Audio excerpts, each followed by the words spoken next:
From Pacifica, this is Democracy Now! I think the Birmingham Civil Rights Institute not only owes me an apology personally, but should apologize to all people who stand on the side of justice. In a Democracy Now! Exclusive, the scholar and activist Angela Davis speaks out days after the Birmingham Civil Rights Institute rescinds a human rights award for her, apparently due to her activism for Palestinian rights and support of the boycott, divestment, and sanctions movement targeting Israel. The Institute's move has sparked widespread condemnation. Birmingham's mayor said he was dismayed by the decision. The Birmingham City Council unanimously passed a resolution recognizing the life work of Davis, who is from Birmingham. Dr. Angela Davis will respond to the news and talk about her decades-long record of supporting Palestinian rights. We need to engage in the kind of conversation that will reveal the true meaning of anti-Semitism and help us to extricate ourselves from this McCarthyite effort to equate boycott strategies and solidarity strategies with anti-Semitism. We will also talk to Angela Davis about the recent anti-BDS bill in the U.S. Senate and CNN's firing of Mark Lamont Hill after he spoke up for Palestinian rights at the United Nations. All that and more coming up.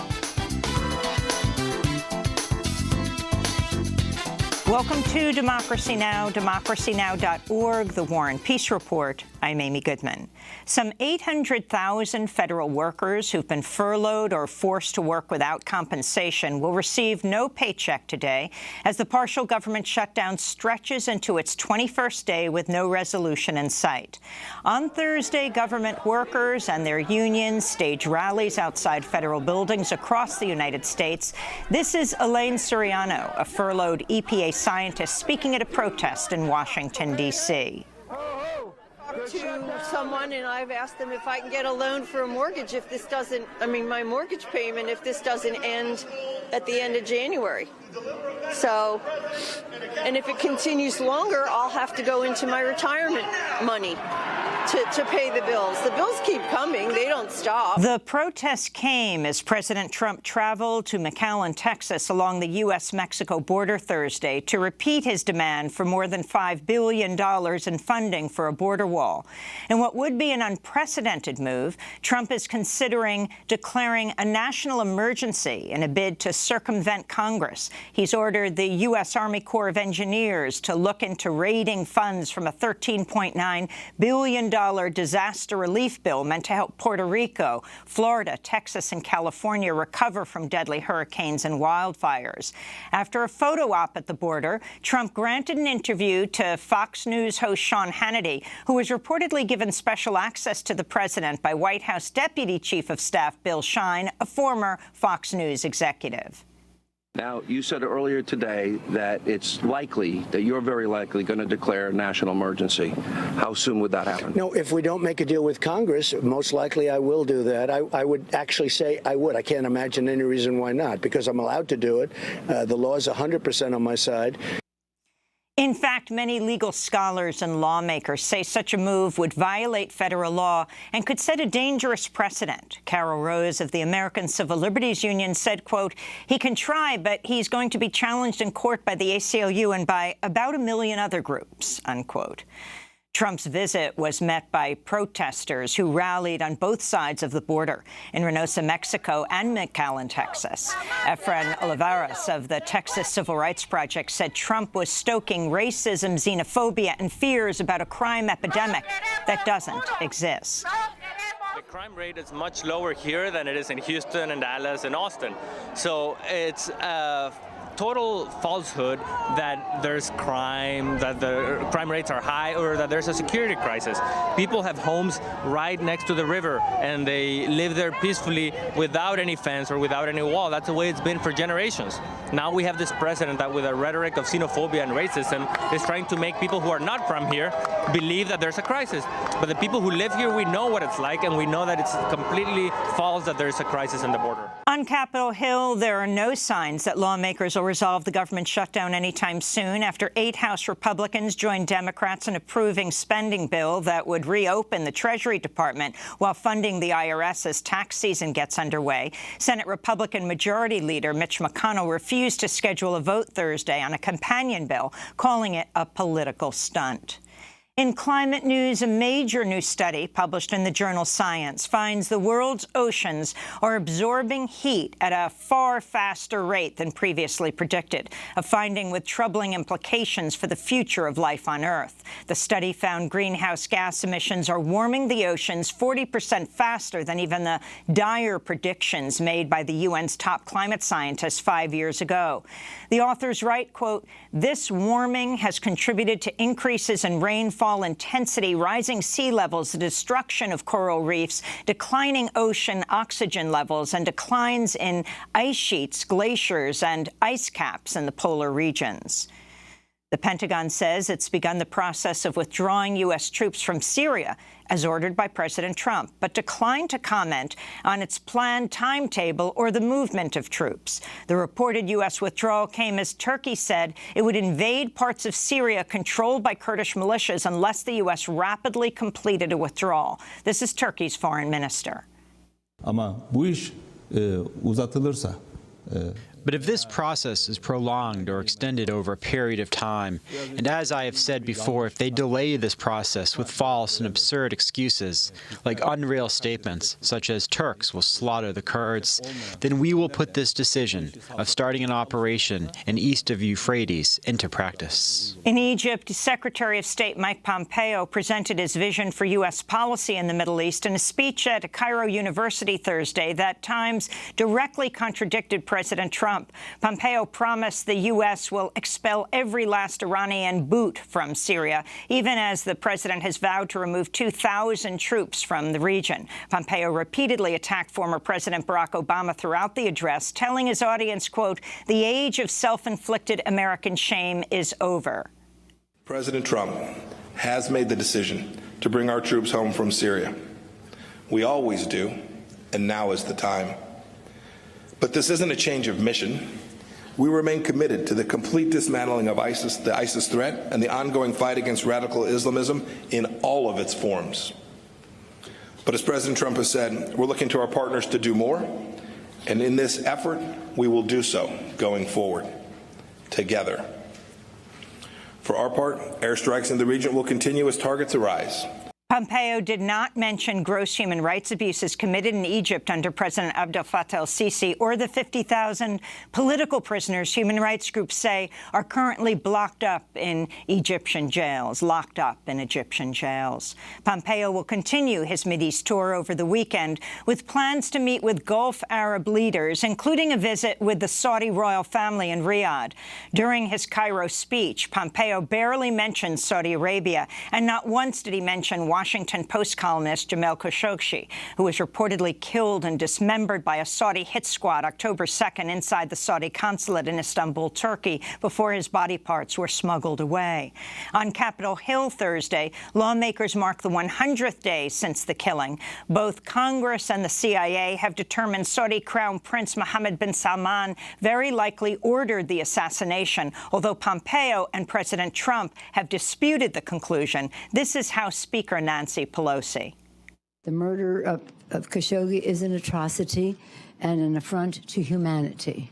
And the days after his disappearance members of Congress, both sides of the aisles, both sides of Congress, demanded information and dedicated ourselves to holding the perpetrators accountable. In Washington, D.C., police arrested 5 activists Wednesday for holding banners outside the Supreme Court calling for an end to torture and the closure of the prison at the U.S. Naval Base in Guantanamo Bay, Cuba.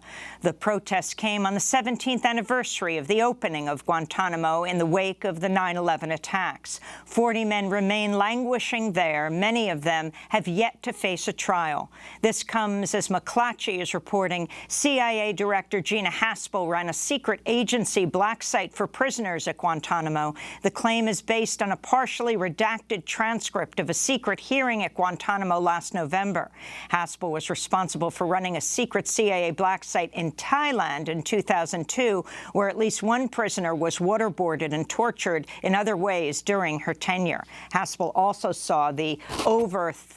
oversaw the destruction of videotapes showing torture at the black site, but she was previously not known to have operated out of Guantanamo.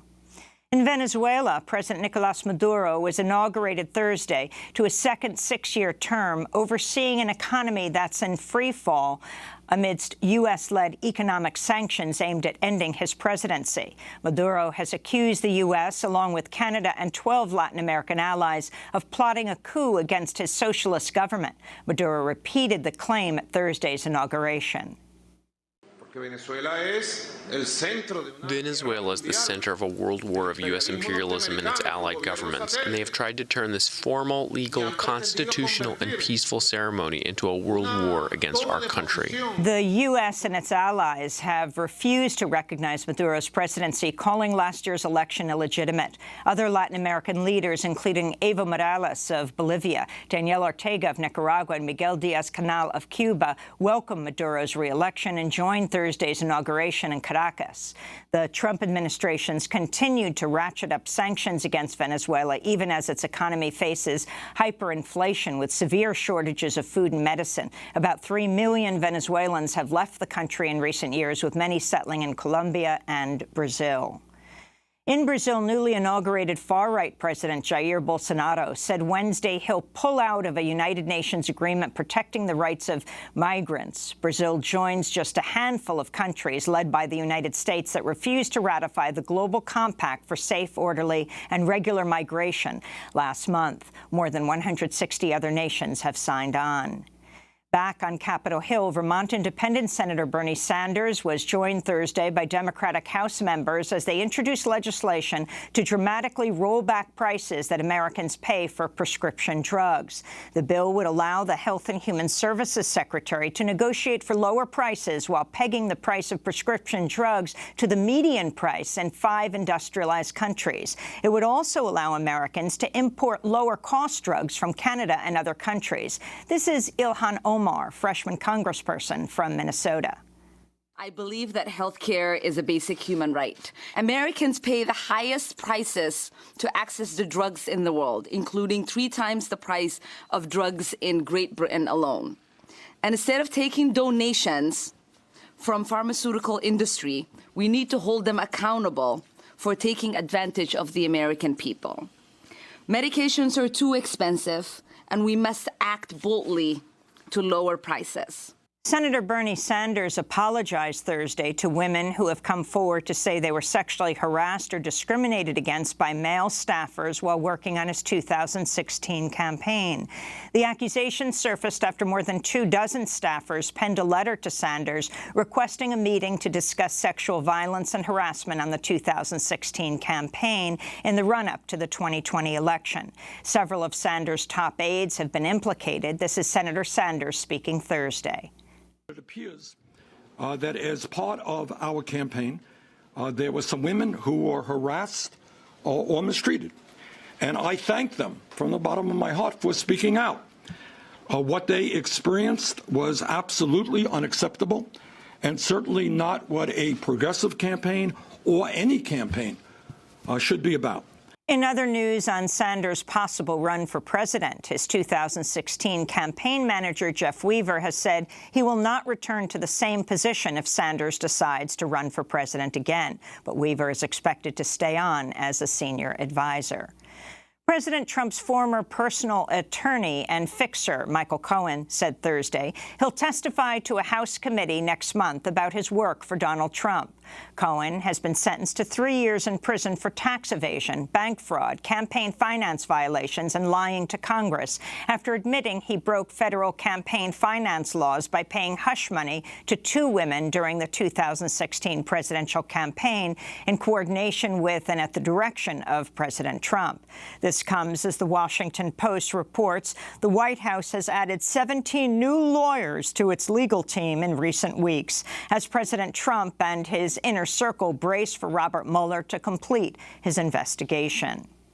A key Republican lawmaker and close ally of President Trump defended white supremacy while assailing the diversity of the incoming lawmakers in an interview published Thursday. Iowa Congressmember Steve King told the New York Times, quote, "White nationalists, white supremacists, Western civilization. How did that language become offensive? Why did I sit in classes teaching me about the merits of our history and our civilization?" Unquote.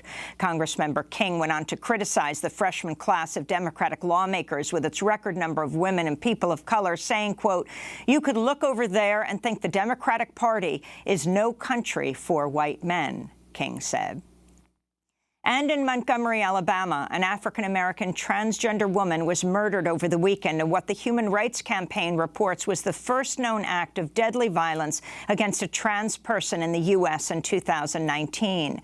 31-year-old Dana Martin was found in her car in a roadside ditch with a fatal gunshot. No arrests have been made. An ACLU of Alabama spokesperson said, quote, "Dana Martin's death is representative of the continuing danger that transgender individuals face simply for being themselves." And those are some of the headlines. This is Democracy Now!, democracynow.org, The War and Peace Report. I'm Amy Goodman. The Birmingham Civil Rights Institute is continuing to come under fire after rescinding a human rights award for the scholar, civil rights activist, and author Angela Davis. In September, the Institute announced it would award Davis the Fred L. Shuttlesworth Award, named after the civil rights icon. But last Friday, the Institute voted to withdraw the award and canceled this year's gala event in February. Davis is a Birmingham, Alabama native who grew up in a neighborhood known as Dynamite Hill because it was bombed so frequently by the Ku Klux Klan. The Institute rescinded the award days after the Birmingham Holocaust Education Center sent a letter urging the board to reconsider honoring Davis. According to AL.com, the January 2nd letter cited Davis's, quote, "recent outspoken support of the boycott, divestment, and sanctions campaign against Israel, which is very troubling as it targets the Jewish people excessively," the letter said.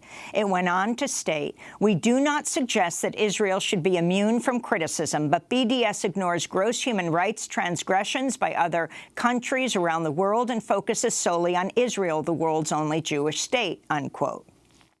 Others in the Birmingham area criticized Davis for her support for the Black Panthers and Communist Party.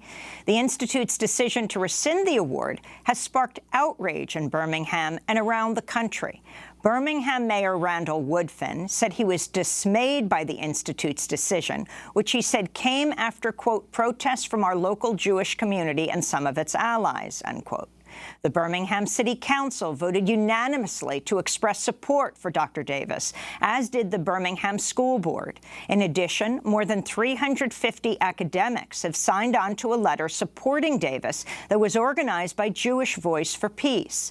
The letter states in part, quote, "The decision seems to stem from a misinformed view that to advocate for Palestinian human rights is somehow offensive to the Jewish community," unquote. Meanwhile, 3 members of the Birmingham Civil Rights Institute have resigned, including the chair and first vice chair, following calls for their ouster over the controversy. Angela Davis is now scheduled to attend an alternative event in Birmingham next month on the same night she would have come for the Shuttlesworth event, which is being organized by a coalition of grassroots groups. Well, on Thursday, I spoke with Angela Davis in her first television interview since the controversy began. She joined us from Oakland, California. I began by asking her to respond to the Birmingham Civil Rights Institute decision to rescind the award, honoring her with the Fred Shuttlesworth Award. When they informed me that I had been chosen to be the 2018 recipient of the Fred Shuttlesworth Human Rights Award, I was quite honored, and I was looking forward to returning to the place where I was born and raised. By the way, I did know Fred Shuttlesworth, and I went to school with his daughter, Patricia. So it was quite an exciting development. Last Saturday, I surmised, shortly before they released the statement, the Birmingham Civil Rights Institute contacted me and simply read the statement to me. When I made requests to them to offer me more substantive reasons for the rescission of the award, I was met with responses, very abstract responses, such as, it's a matter of public record. And so during the very brief phone call, I really did not know what it was that had caused them to take that position. It was only after I was informed that an article had appeared in the magazine Southern Jewish Life that basically detailed some of my activism around Palestinian human rights, for BDS, against some of the policies and practices of the state of Israel.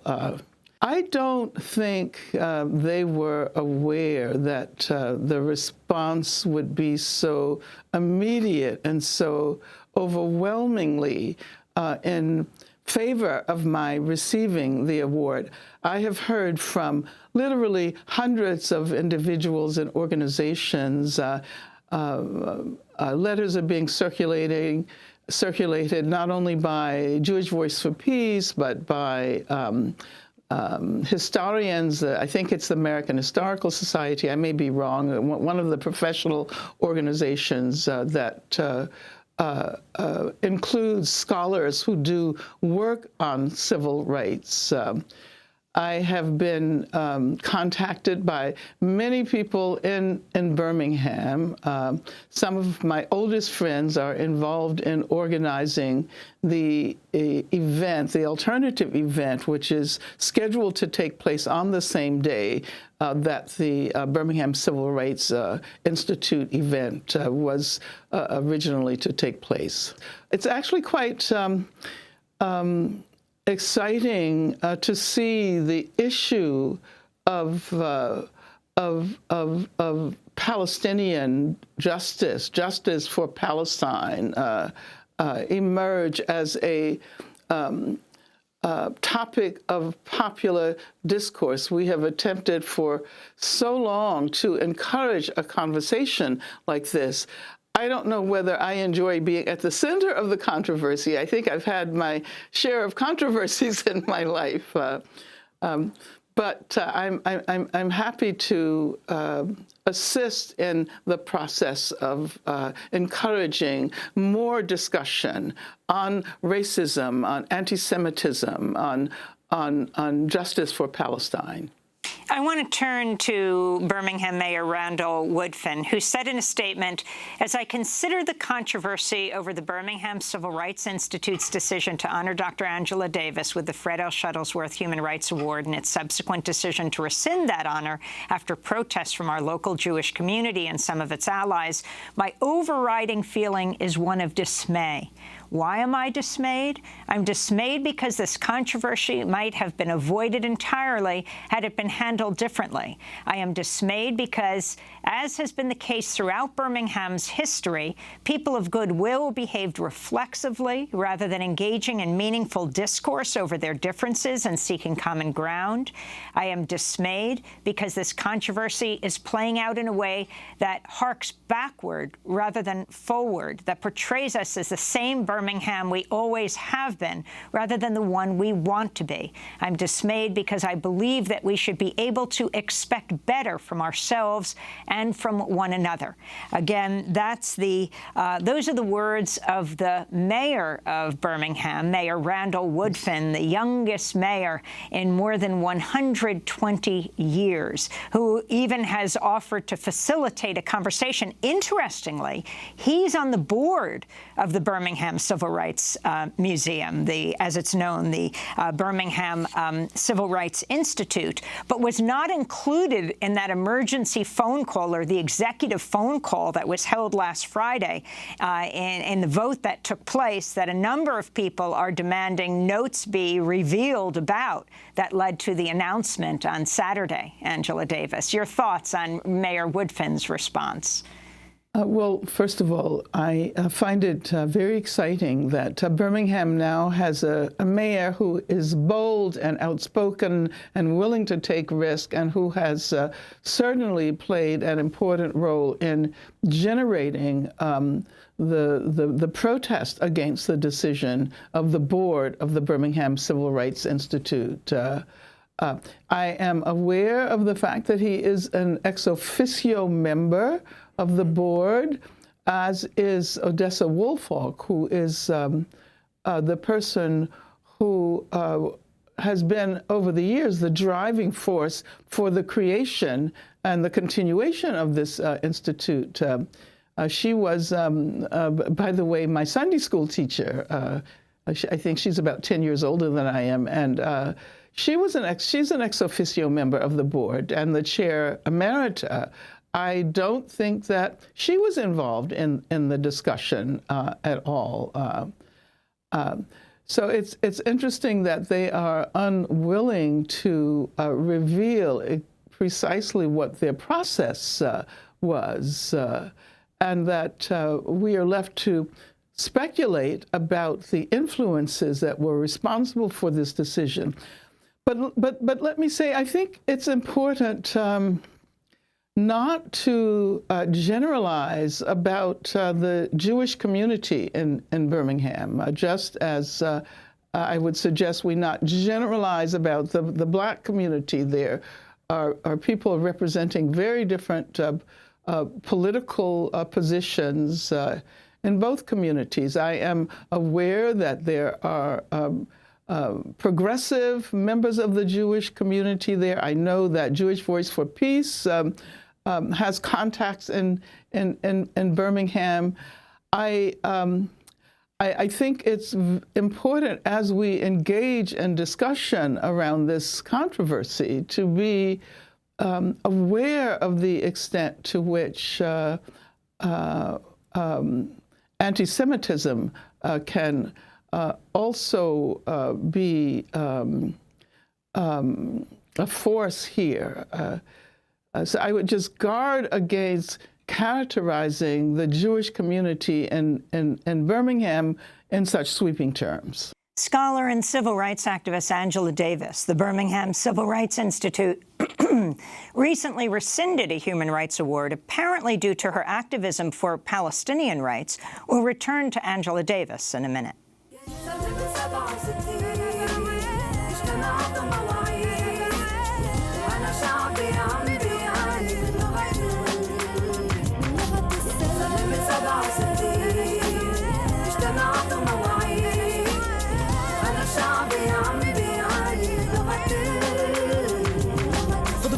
السلام كله بحكي فاضي لما ما في عمل بعد الكلام وعد ورا وعد الشعب تعب بالفعل شبعانه من لغه السلام صارت لغه فاشله صرت اسمع نفس الجمل ورا جمل زهقت مليت من نفس الفيلم خدوا بالكم من الوجوه المألوفه من البسمات المرسومه من النصوص المحفوظه انتبهوا كيف اللغه محدوده اليوم يمكن يسموك ارهابي ولكن بكره يمكن يعتبروك شريك ورجل دولي حسب مزاجن صار سلامتنا مش عم بيفيدنا حالتنا حال ما حتى عم بيسمعنا صار سلامتنا مش عم بيفيدنا حالتنا حال ما حتى عم بيسمعنا كم مرة اتسمم بدلنا كم مرة اتدمر أملنا كم مرة سكتنا وسمحنا هوا أكلنا كم مرة تبهدلنا أكتر من 60 سنة وبعدنا نستنى كل ما سلام تتعطل كل ما الشعب بتأثر كل ما حنا بتسأل Language of Peace by Lethal Skills and Shadia Mansour. This is Democracy Now!, democracynow.org, the War and Peace Report. I'm Amy Goodman as we return to my conversation with the scholar, professor, civil rights leader Angela Davis. The Birmingham Civil Rights Institute recently rescinded a human rights award for her, apparently due to her activism for Palestinian rights. This issue of your support for Palestine and Palestinians and the boycott, divest, sanctions movement, can you talk about that? Would you describe yourself as a supporter of BDS, and what does that mean? Oh, absolutely. I have never concealed my support for the boycott sanctions movement. As a matter of fact, when BDS was created in 2005, I believe, as a response to efforts by Palestinian civil society to take measures that are in the spirit of the civil rights movement. As a matter of fact, it has been characterized as a nonviolent effort by Palestinian civil society to challenge the repression that is so pervasive in occupied Palestine. I have been a supporter of justice for Palestine almost as long as I can remember, at least since my years in college. More recently, I have been perhaps attempting to guarantee, along with many others, that the issue of justice for Palestine be placed on social justice agendas more broadly. And it is, I think, the fact that those of us who have been doing this work over the last, I would say, 7 or 8 years, 9 years, the last decade or so, have been relatively successful.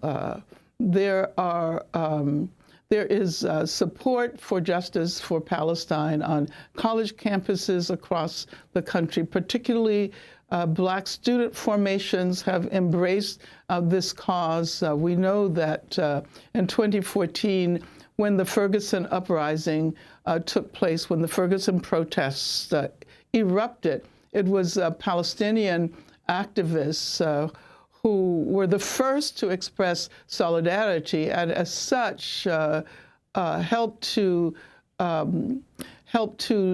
develop a global solidarity movement for Black Lives Matter. So I think that the characterization of the BDS as a way of acknowledging the South African, the boycott against South African apartheid, and using those strategies within the current situation is absolutely accurate.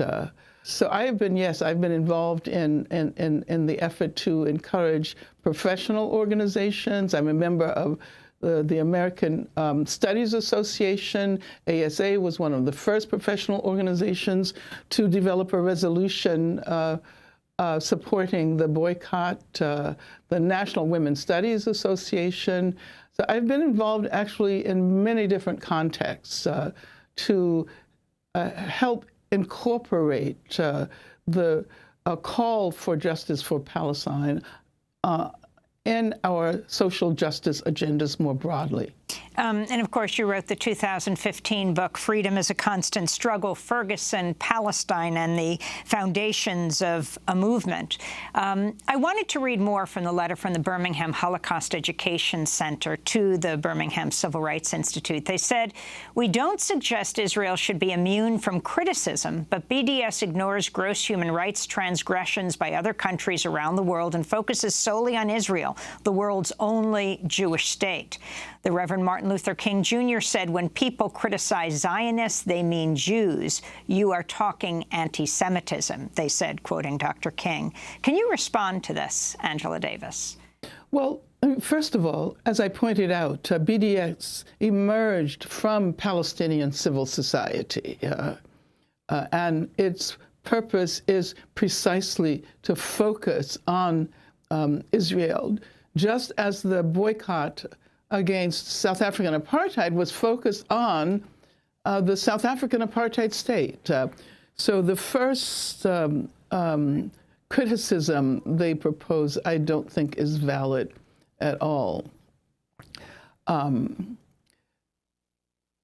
Dr. King may have made that statement indicating that when people criticize Zionists, they are criticizing Jews at a particular moment in history. But I am certain that if he were alive today, he would point out that that justice is indivisible. As a matter of fact, he argued that for the indivisibility of justice, justice anywhere, he wrote, is an assault to justice everywhere. So I'm quite certain that he would not remain silent on the question of the occupation, the continued occupation of Palestine, the segregation that recalls the segregation in South Africa and the segregation in the southern states during the pre-civil rights era. And I'm certain that he would identify with Palestinian activists who have taken up strategies developed by the U.S. civil rights movement. For example, the Palestinian freedom riders who were inspired by the freedom riders of the civil rights era in attempting to protest the segregation of highways, of thoroughfares that lead from one settlement to another settlement, and from which Palestinians are barred. Yeah, the trip that I made to Palestine in 2011 with a delegation of women of color and indigenous feminists was revelatory in a way that I had never expected. I thought that I was aware of the conditions in occupied Palestine, but when I visited Hebron and actually saw signs that barred Palestinian automobiles and Palestinian pedestrians from certain streets, my response was, segregation in Alabama did not bar Black people from the thoroughfares. So in many ways, it seemed to me to be even worse than the segregation of my childhood. I think the world needs to speak out against these conditions. Now, of course, as you pointed out, the Jewish community is not monolithic. Jewish Voice for Peace condemned the decision by the Birmingham Civil Rights Institute. Over 350 academics across the country signed on to the JVP academic letter in support of Angela Davis. The letter reads, quote, "The canceling of this award by the Birmingham Civil Rights Institute is unjust, insulting, and ill-conceived, especially because it's likely premised on Professor Davis's long-standing support for Palestinian human rights. The decision seems to stem from a misinformed view that to advocate for Palestinian human rights is somehow offensive to the Jewish community." The letter goes on to state, as a Jewish organization dedicated to justice, dignity, and equality for all people in Palestine, Israel, we share Professor Davis's visionary commitment to the indivisibility of justice and believe we are all responsible for pursuing social justice for all human beings without exception, which includes pursuing social justice for Palestinians. Professor Davis, you're talking about not only what happened with the canceling of the award to you, but then the organizing that's taken place around both the issue and in support of you. Yes, that's actually quite exciting. As I said, the issue of Palestinian human rights and its relation to the struggle for civil rights for people of African descent in this country is finally being discussed in an open way. And I'm quite excited that grassroots activists, local organizations, established figures in the Birmingham community, professionals, people who were involved in the civil rights movement over a half century ago have all come together to try to make the point that the board of the Birmingham Civil Rights Institute does not represent the sentiment of people in Birmingham, Alabama. And I am looking forward to returning to Birmingham on February 16th and participating in a range of events that are being organized by activists on the ground there. Well, let me go to a controversy that happened, well, a few months before you, about CNN contributor, well, former CNN contributor and Temple University professor Marc Lamont Hill, who was recently fired by CNN for giving a speech at the United Nations supporting Palestinian rights in November. CNN dropped him as a commentator after conservatives and pro-Israel groups such as the Anti-Defamation League condemned his comments, calling them anti-Semitic. Well, last month, Juan Gonzalez and I spoke to Marc Lamont Hill about his firing. I was specifically calling or speaking to my belief that a one-state solution is the most fair, just, and workable possibility right now. I did call for a free Palestine, and a one-state solution for me is the way to do that. Many people responded, however, and were frustrated by that or said that I was somehow secretly dog-whistling for violence. I found that a bit hard to believe. There's absolutely a long tradition of black support for Palestinians. There's a long support of black internationalism. And if we're going to be honest, there has been a long and deep support of African Americans and blacks throughout the diaspora for the state of Israel. So we can't ignore that history either. But it's a long and complicated story. But I think in the last 51 years, I would say since the Six-Day War, we've seen the black left, for sure, engage in a kind of internationalism that looks for solidarity, not just in Palestine, but with movements in Africa, movements in Latin America, an attempt to really shore up a base and a community of freedom fighters that understand that inequality and injustice is not local, but it's a transnational experience. And that in order to redress any problems we have to look internationally. That's what Malcolm X was attempting to do. That's what Martin King was doing toward the end of his life. That's what the Black Panthers were doing. And when we look at current movements like Black Lives Matter, one of the first things that I found impressive about the Black Lives Matter movement was the fact that they were looking internationally. That's Temple University professor Marc Lamont Hill, who remains a professor at Temple, but was fired by CNN. He tweeted on Monday, "This is shameful. I stand with my dear sister and friend, Angela Davis," responding to the rescinding of the award for you, Professor Davis. Your thoughts on this kind of pressure being brought on, well, people like Marc Lamont Hill? Well, it was absolutely shameful for CNN to capitulate to pressure and fire Marc Lamont Hill. He was speaking at an event that takes place every year at the United Nations on Palestine Solidarity Day. So are they suggesting that they will attack everyone who speaks at the UN on Palestine Solidarity Day under the guise that they are anti-Semitic? I think it's time for a conversation on what constitutes anti-Semitism, the relationship between anti-Semitism and racism, and the difference between critiques of the state of Israel, critiques of the occupation of Palestine, and anti-Semitism.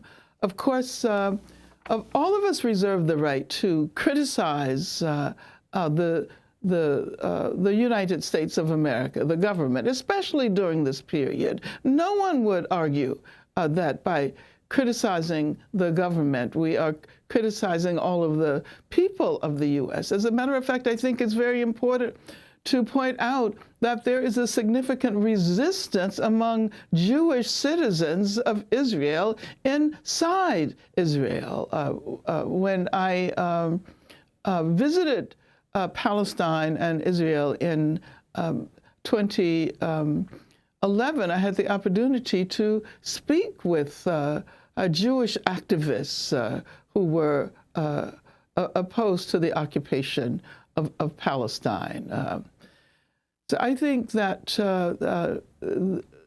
with attacks on people like Mark Lamont Hill and the organizers of the Women's March, so it seems as if there may be an effort to prevent Black solidarity with Palestine. I don't subscribe to conspiracy theories, but it seems as if we're witnessing a consistent attack on particularly radical Black activists who are encouraging international solidarity with many struggles in other places, but especially with the Palestinians. Scholar and human rights activist Angela Davis, daughter of Birmingham. Dr. Davis is a professor emerita at the University of California, Santa Cruz.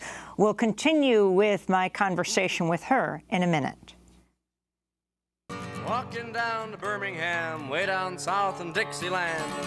Well, I thought that I would stop a while, take a vacation, Southern style. Got some Southern hospitality down there in a Southern hospital. Oh, all the signs said welcome in, signed by Governor Wallace and Rin Tin Tin. They said come along and watch the fights while we feed our dogs on civil rights. Now, don't get us wrong, some of our best Negroes are friends. Talking Birmingham Jam by Phil Oakes. This is Democracy Now!, democracynow.org, The War and Peace Report. I'm Amy Goodman. As I return to my conversation with Angela Davis, the scholar, human rights activist, former Black Panther. For more than 4 decades, Davis has been one of the most influential activists and intellectuals in the United States, an icon of the Black liberation movement. Angela Davis was set to receive the prestigious Fred L. Shuttlesworth Award from the Birmingham Civil Rights Institute, but on Friday, the board voted to rescind the award. During our conversation, Angela Davis talked about anti-Semitism. I think this ideological effort to equate anti-Semitism with with much needed critiques of the policies and practices of the state of Israel and the expressions of solidarity with the Palestinian people should be revealed for what it is. And I'm hoping that we will hear more Jewish people speaking out. I know that Jewish Voice for Peace has done an amazing job over the last period, and I've done work with JVP. But I think this is a period when, as Jews were the first white people to step up during the civil rights era, to speak out against racism. I think that we need to engage in the kind of conversation that will reveal the true meaning of anti-Semitism and help us to extricate ourselves from this McCarthyite effort to equate boycott strategies and solidarity strategies with anti-Semitism. I should say that I know that previous recipients of the Fred Shuttlesworth Human Rights Award are very angry about what has happened. I received a call from Danny Glover. I received a call from Harry Belafonte, both of whom indicated that they will be contacting the Birmingham Civil Rights Institute in protest. I think these protests have to involve serious conversations about the meaning of anti-Semitism and how to disarticulate charges of anti-Semitism from civil rights and human rights strategies that are designed to protect the people of Palestine. Well, let me ask you about the proposed Combating BDS Act, which was included in the first Senate bill of this new session. The legislation aimed to prevent opposition to the Israeli government by allowing state and local governments to sanction any U.S. companies which are engaged in a boycott against Israel. The bill failed to pass earlier this week amidst the government shutdown. Newly sworn-in Palestinian-American Congressmember Rashida Tlaib of Michigan criticized the bill on Democracy Now! This week. I agree with Senator Sanders and ACLU and others that see this not as an anti-speech, anti-First Amendment bill. The fact that we have our senators that right now could be voting on opening up our government, they have the bills in their hands, are voting on this, that's distracting us from what is our focus, which is the American people. And I can tell you, looking at this push among even just the states saying that, you will not employ someone that doesn't sign some sort of allegiance to say that they will not boycott another country. It is literally at the core right there is literally an attack on our Constitution, on one of the most critical rights that we have in our country is freedom of speech. I cannot imagine our country not having the right to economic boycott. Think about, Alabama, Montgomery. Think about Montgomery, Alabama, and all of around the country, the civil rights movement. That's Rashida Tlaib, the first Palestinian-American woman in Congress, one of two Muslim women, along with Ilhan Omar, part of the most diverse Congress that has been voted in the history of the United States. More than 100 women serving in the new 116th Congress of the United States. Your response, Professor Davis? Well, I am excited to see the new Congress, and of course, I'm very happy that the Senate Bill 1, did not pass. However, I think it should be pointed out that this is not going to be the last we hear about this act to combat BDS. It reminds me of the McCarthy era.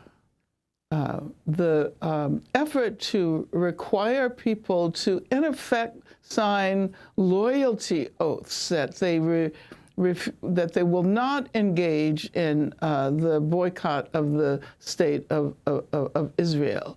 I'm trying to imagine how that might have played out during the era of the struggle against apartheid in South Africa, if people in as many states have passed these acts, would have been required to agree not to advocate or engage in or participate in the boycott of South Africa.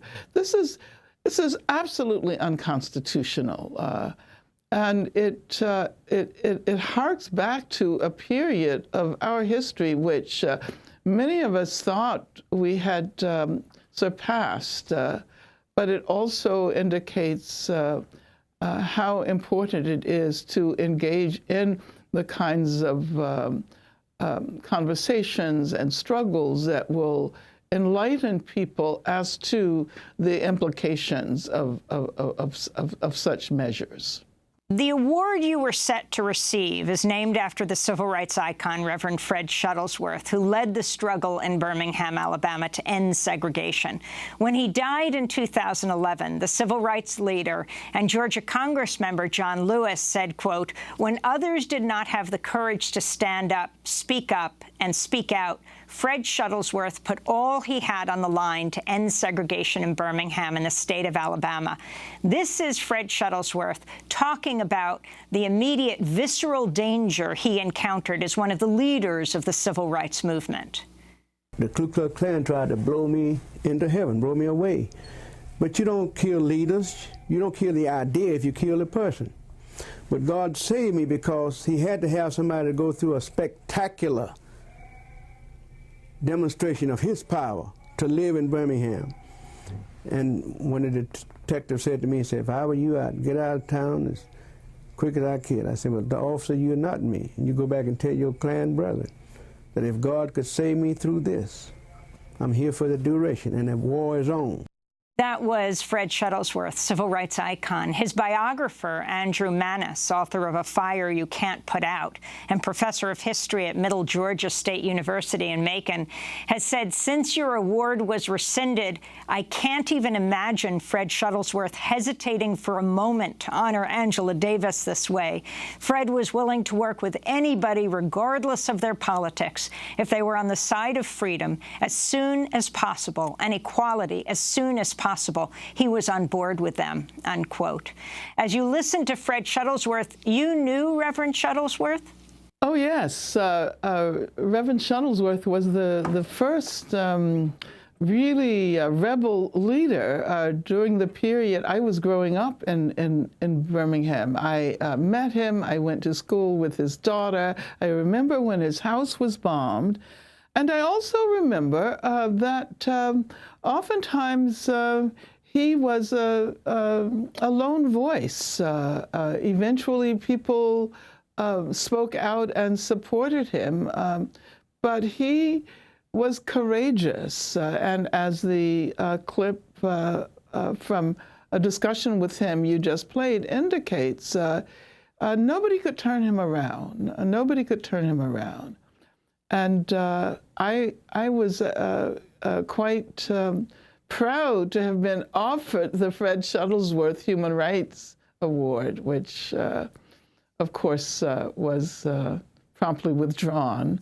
But I think that Fred Shuttlesworth continues to inspire people who are struggling for freedom, freedom not only for Black people, not only the struggle against racism, but in all struggles for justice, against misogyny, against homophobia, for economic rights, for global human rights.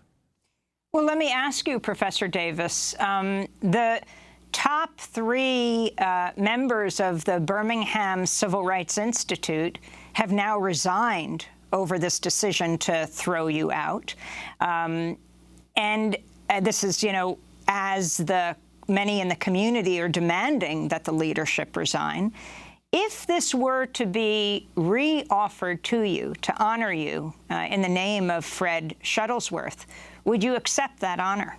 Well, I think the Birmingham Civil Rights Institute not only owes me an apology personally, but should apologize to all people who stand on the side of justice, should apologize to all people who believe that justice is indivisible. This was not primarily an assault against me as an individual. It was an assault against a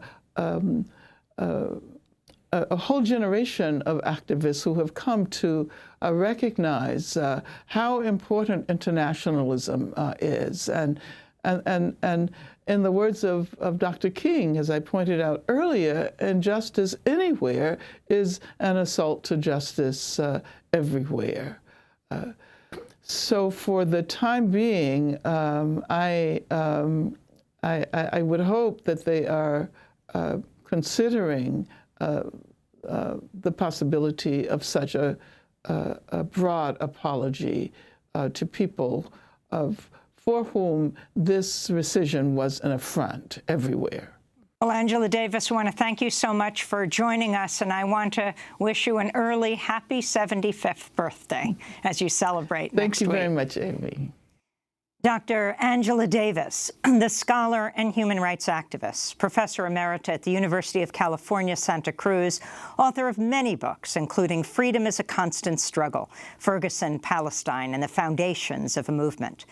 For more than 4 decades, Dr. Davis has been one of the most influential activists and intellectuals in the United States, an icon of the Black liberation movement. Last Friday, the Birmingham Civil Rights Institute rescinded a Human Rights Award for her and canceled its February 16th gala altogether. But Dr. Davis still plans to go to Birmingham, her hometown, on that date for an alternative event organized by members of the community who are outraged by the Institute's decision. Visit DemocracyNow.org to see our hour-long special with Angela Davis, where she talks about how Aretha Franklin once offered to post bail for her and much more. I'm Amy Goodman. Thanks for joining us.